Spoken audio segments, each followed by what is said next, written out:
So I had two dreams last night. This is part one of my first dream. So I was in a car with coworkers. We were driving to work, listening to music. But for some reason, I was the only one that noticed that we drove up into like a driveway. And I looked, it was my old house and my old street. And when I was about to say something to my coworker, it was like a glitch. You know how like a computer glitches? And I looked down and my coworker was like, "You okay?" I said, "I thought I was back on my old street and house." And they were like, "Well, your old house and street is back on the East Coast." I said, "Yeah." Like, come on, come on, come on. Let's get in here. We gotta get working. And it was like real cold out, like late fall. So I was like, "Yeah, let's get inside." So I go in to the women's locker room, and it was like really old looking, like 1800s, like late 1800s, early 1900s factory looking. So I pull out a uniform and I was like, this is not my uniform.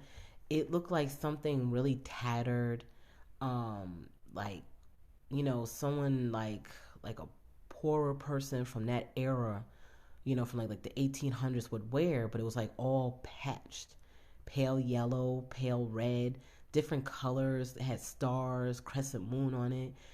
And I was like, I'm not wearing this.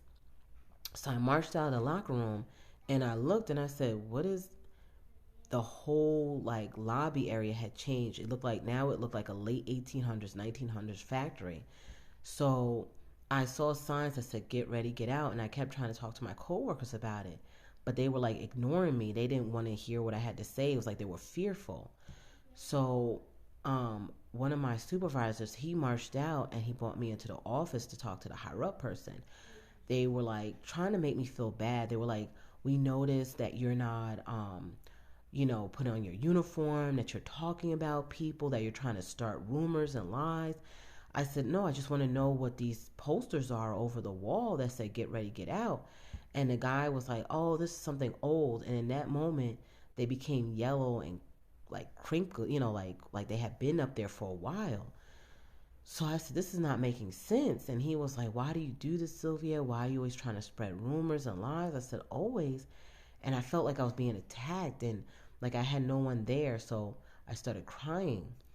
And I heard this voice that said, you're not alone. Lift your head up. You're fine. So at that moment, it was like I could feel this warmth, this light. And I got up and I threw the uniform.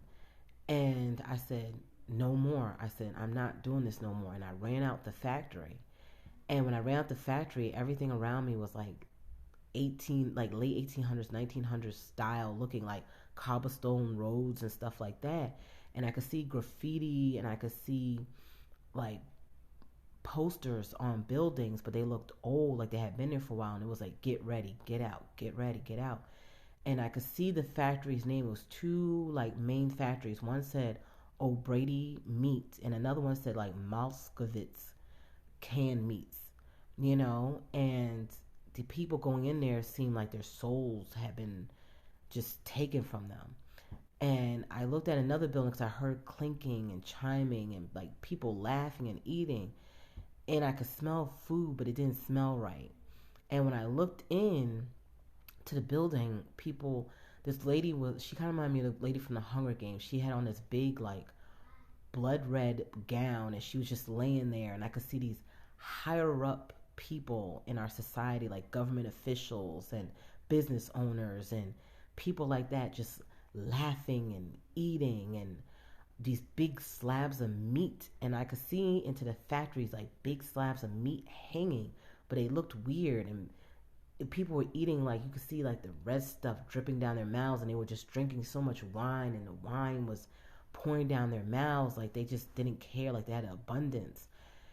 And all of a sudden, when I backed away from looking inside, I was caught up in this like whirlwind of looked like posters or something swirling around me, and I couldn't see what they said, and it was just all of a sudden I just kept being spun around, and these posters kept spinning around me too, and I kept seeing the factories, O'Brady's and Moskowitz and all this stuff, and I could keep seeing the elite building and chiming and people eating, and then all of a sudden I said enough, and it was like this sonic wave came out of me, and the papers fell.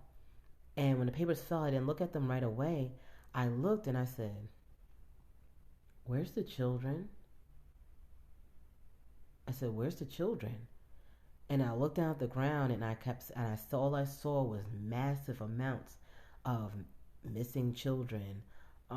Have you seen her? Have you seen him? Just different papers, but they were old and tattered. And I just kept looking around and I could see people going into the factories and the weird smelling meat hanging up. And I said, "Where's the children?" And at that moment, I woke up and I started checking on my own children because that's how real the dream was. Like I could smell this foul smelling meat and it like went in through my mouth and it was like this.